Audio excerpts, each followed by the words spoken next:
Muito bem, olá você que está me assistindo, seja muito bem-vindo a mais um dos nossos vídeos. Vamos então à nossa terceira parte dessa aula, né? As duas primeiras partes nós falamos sobre implicações lógicas, né? Na primeira parte nós falamos da parte teórica e na segunda parte nós demos algumas aplicações, duas aplicações basicamente na teoria de conjuntos. Agora nós queremos falar de um assunto tão importante quanto, que são as equivalências lógicas, né?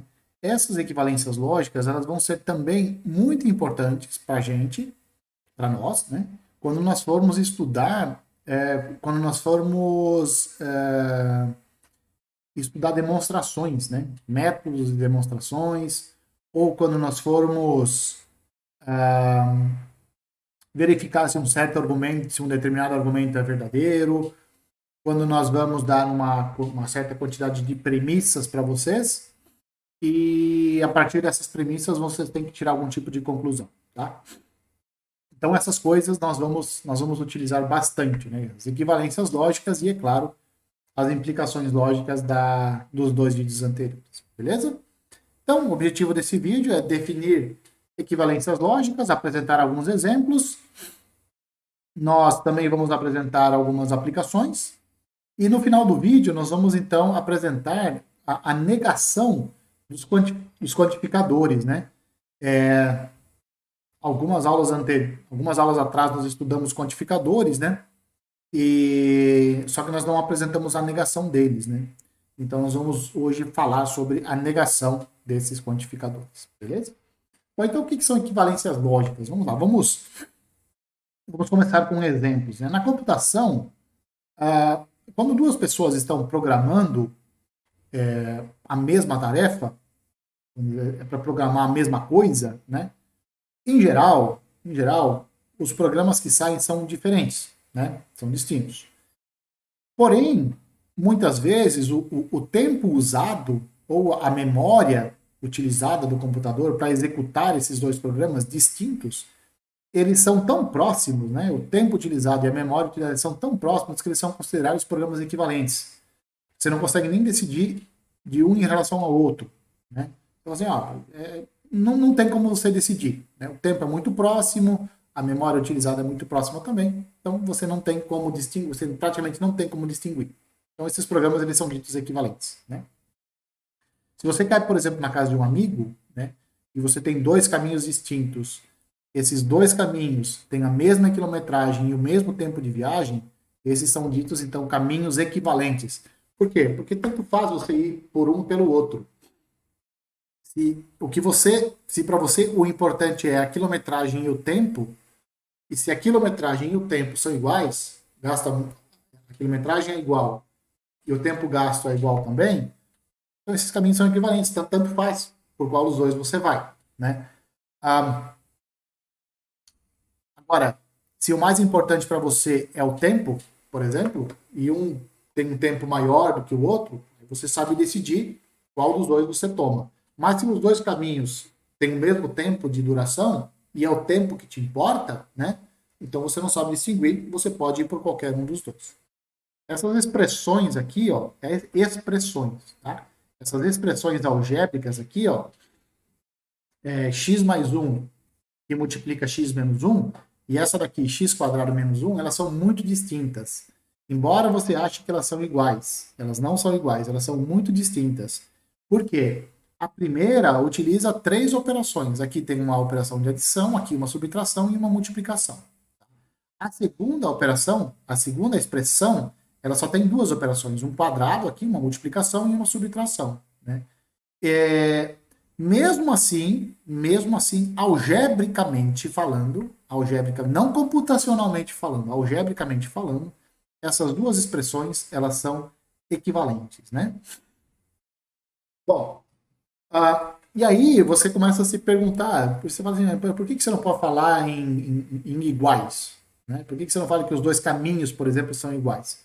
Porque eles não são iguais, né? O trajeto que você faz em um e o trajeto que você faz no outro são trajetos distintos. Então você não pode falar que os caminhos são iguais, mesmo que a quilometragem e o tempo seja igual. Por que você não pode falar em dois programas iguais, já que eles executam a mesma tarefa usando o mesmo tempo e a mesma memória? porque são distintos, né? Essas duas expressões aqui, ó, elas não são iguais. Elas não são iguais. Elas podem até representar a mesma coisa, mas elas não são iguais, né? Então, nós não podemos falar em coisas iguais. Na lógica, menos ainda, porque, como nós já vimos, um dos axiomas da lógica é uma proposição só é igual a ela mesma, né? Então, para burlar isso, como nós não podemos falar que duas proposições são iguais, nós vamos utilizar algum tipo de artifício de identidade para nós definirmos o que são proposições equivalentes. E aí, nada melhor do que utilizar tabelas verdades, né? Então, a definição de proposições equivalentes é a seguinte, né? Uma proposição P é equivalente a uma proposição Q se as tabelas verdades dessas duas proposições são idênticas, se elas são iguais. E isso condiz com aquilo que nós já vimos antes, né? Nesses três exemplos aqui, né? Dois programas distintos que executam a mesma tarefa com o mesmo tempo e a mesma memória não são programas iguais, mas eles são equivalentes. E aí nós utilizamos aqui a noção de igualdade de dois outros entes. E aí sim nós podemos falar tempos iguais, memória igual, né? Aqui também, ó, dois caminhos, nós não falamos dois caminhos iguais, nós falamos dois caminhos equivalentes. Mas nós usamos um artifício de igualdade, no caso aqui, dois artifícios de igualdade, para dizer que esses dois caminhos eram equivalentes. Quais eram os artifícios de igualdade? A quilometragem e o tempo. Quilometragens iguais, que aí você pode, é uma unidade, você pode dizer, né? Quando que a quilometragem de um é igual à quilometragem do outro, você compara e vê. E o tempo de viagem, né? O tempo também, ele é medido, você pode medir ele, e aí você tem a noção de igualdade. Então, nós utilizamos aqui aquilo que nós temos na lógica, né? Na lógica, nós temos tabelas verdades, né? Então, nada mais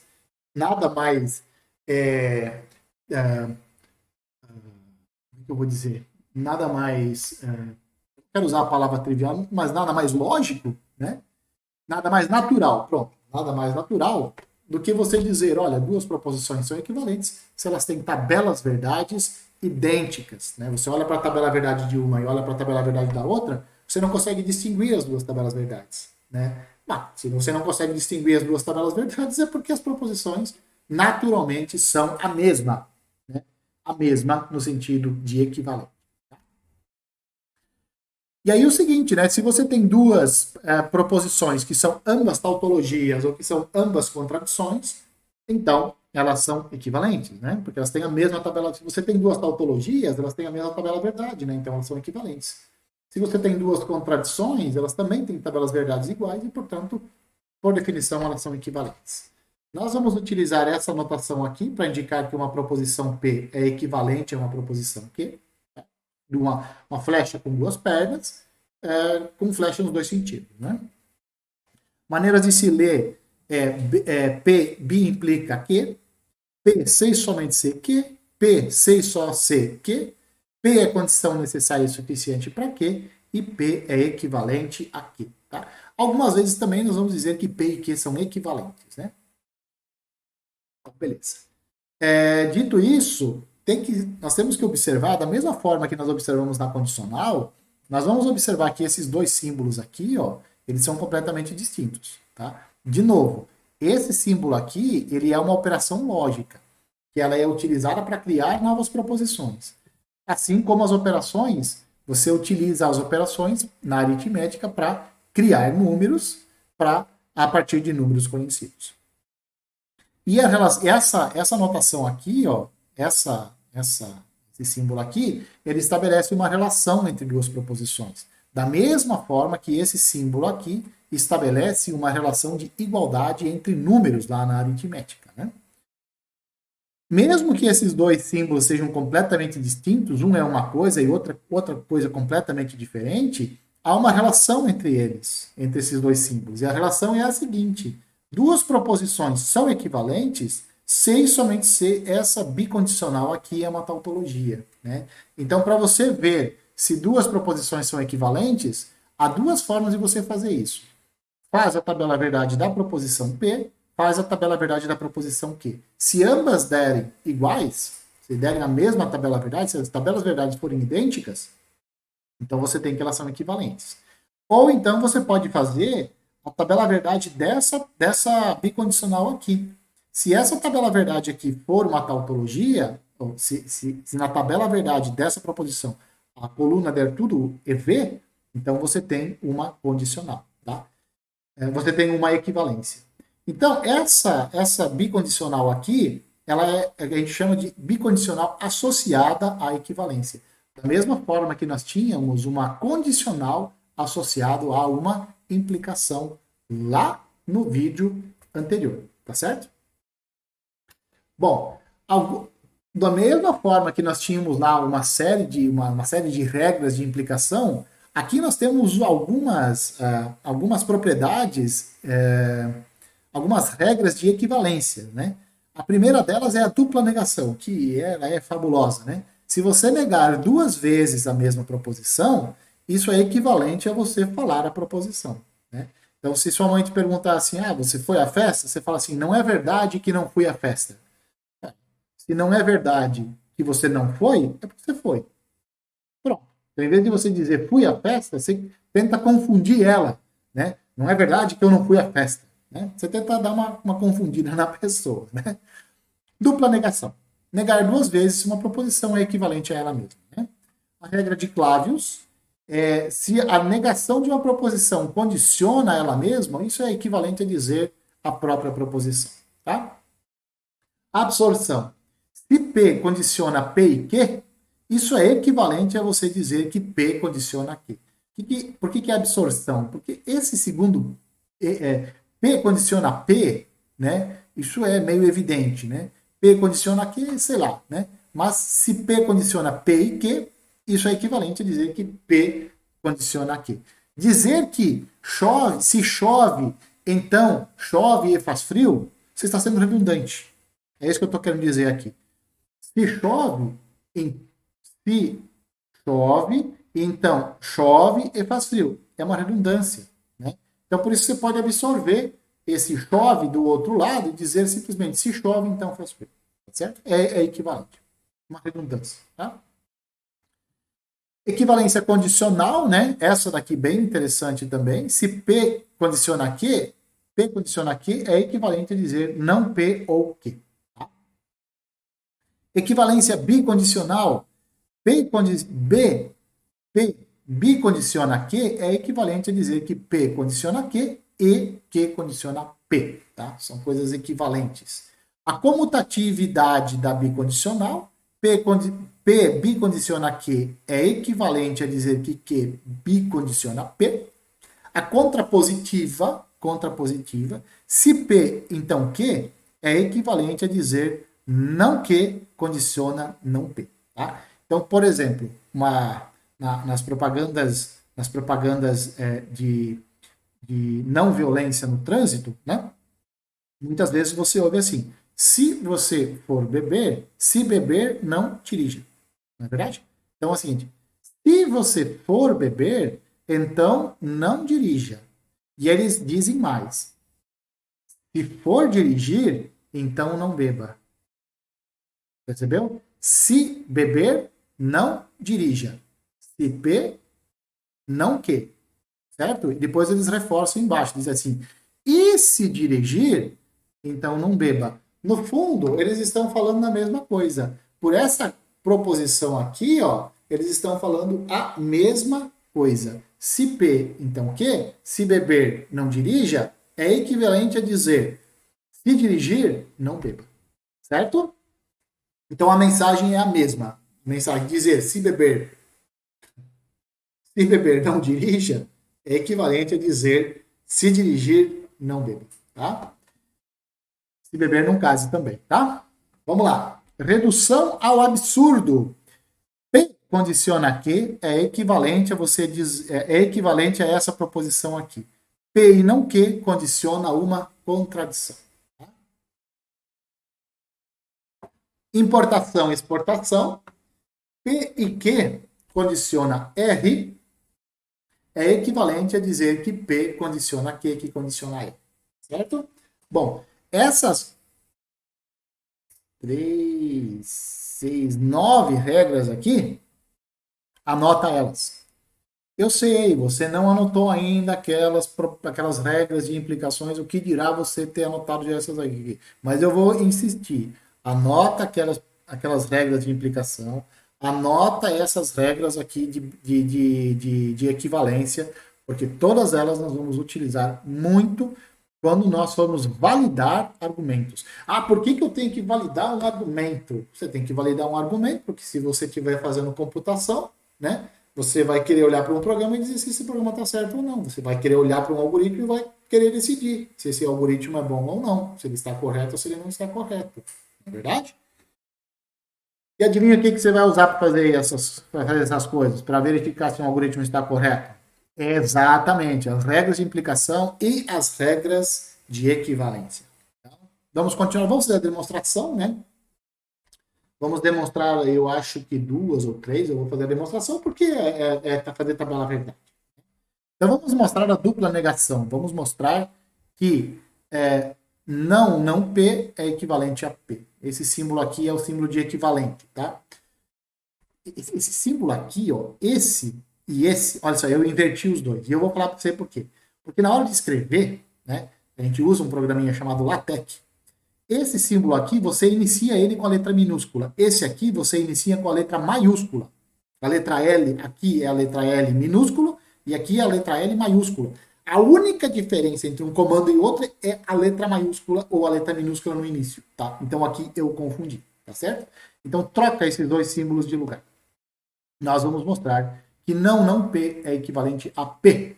Para isso, nós vamos mostrar que nós queremos mostrar isso, e para isso nós vamos mostrar que isso aqui, ó, é uma tautologia. Tá? O que você vai fazer? Você vai fazer a tabela verdade, você vai fazer a tabela verdade dessa proposição aqui, e aí você vai ter que isso vira uma tautologia, e portanto elas são de fato equivalentes. Essas duas aqui são equivalentes. A regra de Clavius, né, que é essa daqui, se você fizer a tabela verdade dessa aqui, e você for comparar com a tabela verdade da proposição P, ó, olha essa coluna aqui, olha essa coluna aqui. São é a mesma coluna. Então, por definição, essas duas proposições aqui, elas são equivalentes, né? As outras você pode fazer também. E aí você decide se você quer mostrar que a bicondicional associada à equivalência é uma tautologia, ou se você quer fazer por exemplo, quero mostrar essa lei de absorção. Faz essa tabela verdade aqui, faz essa tabela verdade e verifica se elas são a mesma tabela verdade. Né? Se derem tabelas verdades equivalentes, idênticas, então elas são equivalentes. Esse é um método. O outro associa a essa proposição aqui uma bicondicional, troca esse símbolo por bicondicional e mostra que isso é uma tautologia. Tá?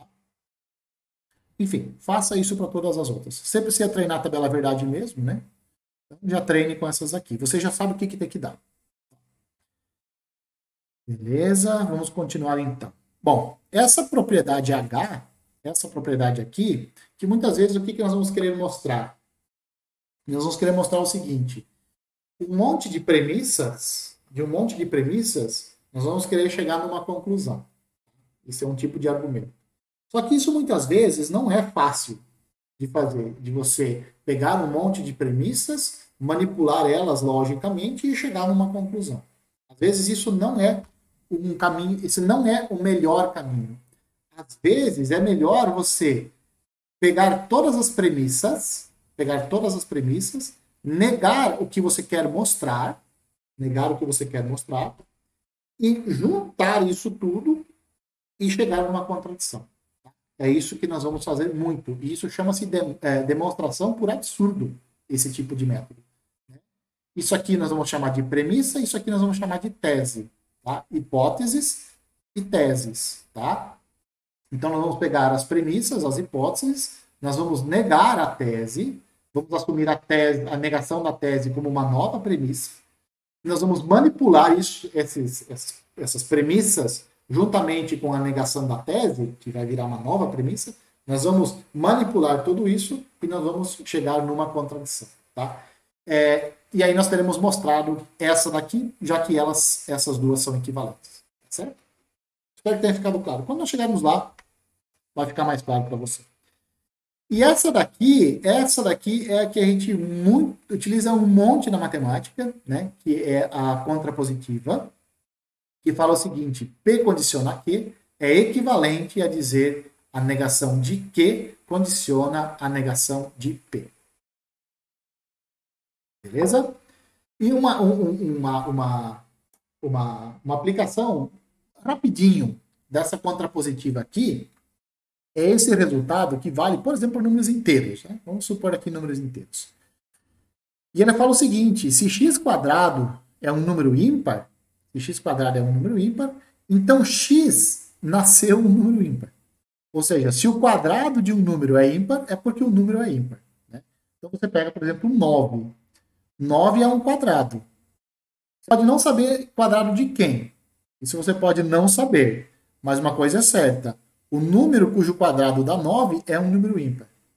Mesma coisa, 81. 81, você sabe que ele é um quadrado, né? Ele é um quadrado, mas você pode não saber quadrado de quem, né? Então, mesmo que você não saiba quadrado de quem, uma coisa é certa: ele é o quadrado de um número ímpar, né? A mesma coisa para o 125, né? 125 é um número ímpar e ele é um quadrado? Não, 125 não, 25, né? 25 é um número ímpar, né? Ele é um quadrado, você não sabe de quem. Tá, pode não saber de quem, mas ele é o quadrado de um número ímpar. Tá? Isso não é fácil de mostrar. Isso não é simples de mostrar. Mostrar que se x quadrado é ímpar, então x é ímpar, não é fácil. É melhor trabalhar com par. Então vamos lá, vamos pegar essas proposições aqui. A proposição P significa x quadrado é um número ímpar. A proposição Q significa x é um número ímpar. E o que nós temos que mostrar? Nós temos que verificar a validade dessa proposição aqui. P condiciona Q. Né? Se x quadrado é ímpar, então x é ímpar. P condiciona Q. O que acontece? O que acontece é o seguinte, que essa condicional aqui e essa daqui são logicamente equivalentes. Aqui é P minúsculo, tá? O famoso copia e cola. Né? Aqui é P minúsculo. Essas duas proposições aqui, essa e essa, elas são logicamente equivalentes. Então, mostrar isso é a mesma coisa que mostrar isso daqui. Então, o que nós vamos mostrar? O que é a negação de Q? Negação de Q significa x não é um número ímpar. E o que nós temos que mostrar? A negação de P. O que é a negação de P? X quadrado não é ímpar. Então, no fundo, lá no final do dia, nós vamos mostrar o seguinte: se x não é um número ímpar, então x quadrado não é ímpar. É equivalente, é a mesma coisa. Tá? Ou seja, em outras palavras, se x é par, então x quadrado é par. Tá? Isso que nós vamos mostrar. Certo? Que é equivalente a mostrar que se x quadrado é ímpar, então x é ímpar. Então vamos começar a nossa argumentação, né? Se x é um número par, então x tem essa cara aqui. Ele é 2 vezes um certo número inteiro. Se você elevar ao quadrado, isso é x vezes x, isso dá 2n vezes 2n, isso dá 2 vezes 2n quadrado. Então, olha a forma desse número aqui. Ó. Ele é 2 vezes um certo número inteiro. Ah, é? Pronto. Então, esse sujeito aqui é um número par. Então, se o x for par, eu faço essas continhas aqui e eu chego que o quadrado é um número par. Portanto, isso aqui é verdade, isso aqui é verdade. Por equivalência lógica, isso daqui é verdade. Certo? Algumas propriedades da equivalência. Toda proposição é equivalente a ela mesma. Isso chama-se reflexiva. Reflexivo, né? Reflexo no espelho, né? Ela é simétrica, ou seja, se P é equivalente a Q, então Q é equivalente a P. Né? Por que isso acontece? Por que acontece a reflexiva? Porque P e P têm a mesma tabela verdade. Né? Se P e Q são equivalentes, significa que eles têm a mesma tabela verdade. Então, Q e P também têm a mesma tabela verdade. Né? Então, por isso que vale essa simétrica aqui. E vale a transitiva, né? Se P é equivalente a Q e Q é equivalente a R, então P é equivalente a R. Por quê? Porque isso aqui, essa primeira equivalência, nos diz que a tabela verdade de P e de Q são idênticas. Essa aqui nos fala, a tabela verdade de Q e de R são idênticas. Então, as três tabelas verdades são idênticas. Então, pronto, se as três são idênticas, P e R são equivalentes. Tá? Algumas equivalências na teoria de conjuntos, coisas que nós já vimos, né? Quando dois conjuntos são iguais? Dois conjuntos são iguais, dizer que dois conjuntos são iguais é equivalente a dizer que para todo x do universo, que está faltando o símbolo de pertence, né? E vai faltar aqui para baixo tudo, porque eu copiei e colei, né? Para todo x do universo, x está em A, 6 somente C está em B. A está contido em B, 6 somente C. Para quaisquer x do universo, se x está em A, então x está em B. Quando que um elemento está na interseção de A e B, 6 somente C, dizer que x pertence à interseção é equivalente a dizer que x pertence a A e x pertence a B. Dizer que x pertence à união é equivalente a dizer que x pertence a A ou x pertence a B. Dizer que x está na diferença de A e B é a mesma coisa que dizer que x está em A e x não está em B. E se o C está contido em D, então x pertence ao complementar de C em relação a D, C e somente C. X está em D e não está em C. X está no complementar de um conjunto em relação ao universo, C e somente C. O X está no universo e não está no A. Então, todas essas definições, tudo que nós definimos, né, naqueles vídeos sobre interseção, união, diferença, complementar, né, naquela coleção de vídeos ali, naquela coleção de vídeos, nós usamos equivalências lógicas, só que nós não falamos para você que nós estávamos usando equivalências lógicas. Tá bom?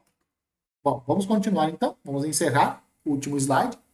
E agora sim, a negação dos quantificadores, né? Então, o que significa a negação de para todo x do universo, P de x?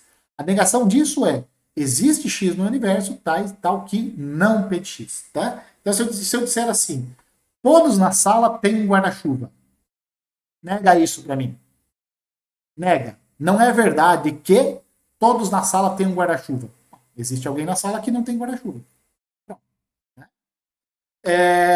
Negação de existe x tal que P de x. A negação disso é para todo x, não P de x. Existe alguém na sala que tem guarda-chuva. Estou dizendo, existe alguém na sala que tem guarda-chuva. Nega isso. Negar isso significa dizer todo mundo, qualquer um, não tem guarda-chuva.